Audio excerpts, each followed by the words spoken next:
The sun rose over the hills of ancient Greece, casting golden rays upon the village of Thespiae. The fields shimmered with dew, and the air carried the earthy scent of olive trees and morning mist. It was a peaceful day, or so it seemed. In a small cottage at the edge of the village, a boy stirred awake. His name was Hercules, though most people still called him Little Heracles.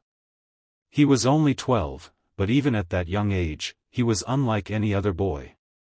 His shoulders were broad, his arms strong, and his eyes held a quiet fire that set him apart.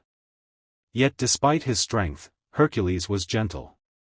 He would help the elders carry water from the well, gather firewood for widows, and play with the village children who adored his laugh.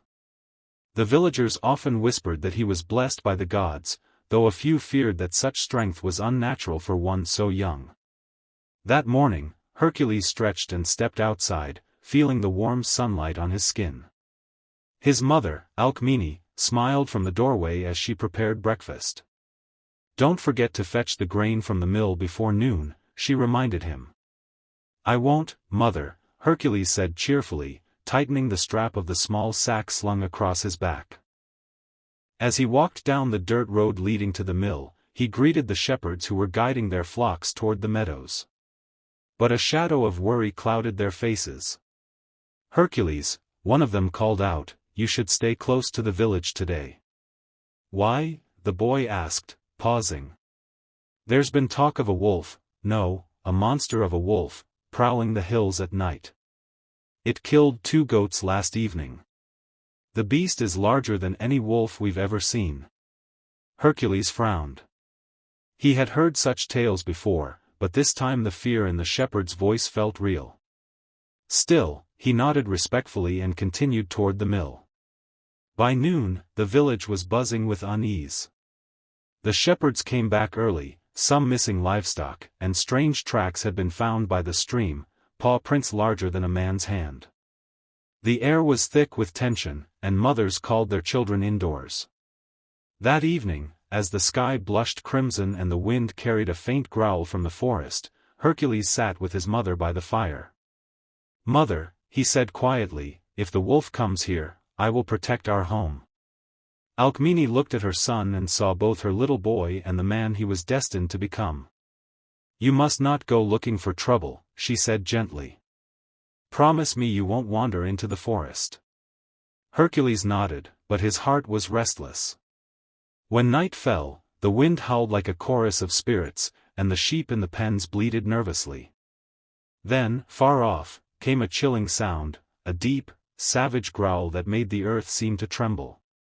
The villagers lit torches and peered into the darkness.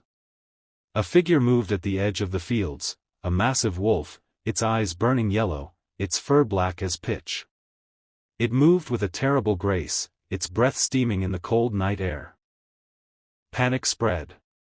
Men shouted, dogs barked, and mothers clutched their children. The wolf lunged at the nearest pen, snapping the neck of a goat before dragging it into the shadows. Without thinking, Hercules grabbed a burning torch and ran toward the fields. "Hercules, no," his mother cried, but he was already gone. The villagers tried to stop him, but the boy's speed was unmatched. He chased the beast into the woods, the torchlight flickering wildly. The air grew cold and still, the only sound his quickened breathing and the crunch of leaves beneath his sandals. The wolf stopped near a clearing, turning its enormous head toward him. Its eyes glowed like molten gold. This was no ordinary animal, it was something ancient, something cursed. "Leave this place!" Hercules shouted, his voice echoing in the trees. The wolf snarled, stepping closer, its breath hot and foul. It lunged with terrifying speed. Hercules barely rolled aside as claws slashed through the air, missing his shoulder by inches. He swung his torch, the flames brushing the beast's muzzle. The wolf howled and backed away, its fur singed. But it was not afraid for long. It circled him, low and deadly. For a moment, Hercules felt fear, the raw, trembling kind that makes one's heart forget to beat. He was only a boy, facing a creature of nightmares. But then he remembered the faces of his people, the shepherds, the children, his mother. If he turned and ran, the wolf would come for them next. He stood his ground. The wolf leapt again, and this time, Hercules caught it mid-air. His hands locked around its neck, his muscles straining as he wrestled the beast to the ground. The wolf snapped and thrashed, its claws tearing at his arms, but Hercules held fast. The strength that flowed through him was not just of flesh, it was courage born from love. Finally, with one last surge, he slammed the wolf against a tree. The beast yelped, then fell still, breathing heavily. Hercules stepped back, panting, his torch lying extinguished on the ground. He could have ended it then, but something stopped him. The creature looked up at him, its eyes no longer wild but weary. Beneath the fury, there was pain. "Why do you attack the village?" Hercules asked softly. "What has made you so full of hate?" The wolf whined, lowering its head. In the silence that followed, Hercules noticed something strange, an arrow lodged deep in the beast's flank. It had been wounded, likely by hunters who had left it to suffer. The pain had turned it feral. Slowly, Hercules knelt beside it. "Easy," he murmured, his voice steady though his hands trembled. "I won't hurt you." With care, he pulled the arrow free. The wolf flinched but did not attack. Hercules tore a strip from his tunic and pressed it against the wound, stopping the bleeding. The moonlight spilled through the trees, bathing the boy and the beast in silver light. For a moment, it was as if the gods themselves watched in silence. When the wolf finally stood, it looked smaller, its anger gone. It sniffed Hercules's hand, then turned and disappeared into the forest without another sound. By dawn, the villagers found Hercules lying at the edge of the woods, exhausted but alive. His arms were scratched and bruised, his tunic torn, but his eyes shone with calm.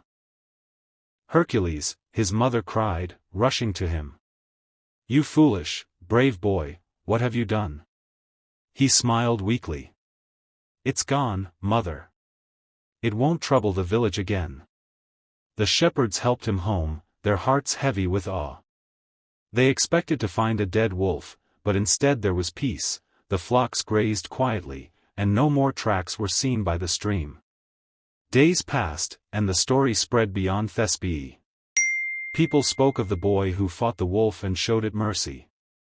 Some said the beast was a cursed spirit freed by his kindness, others whispered that the gods had tested him and found him worthy. Hercules never claimed glory. When asked, he would only say, "It was frightened and hurt." It didn't need punishment, it needed help. Years later, when he grew into the hero the world would remember, Hercules faced far greater beasts and battles.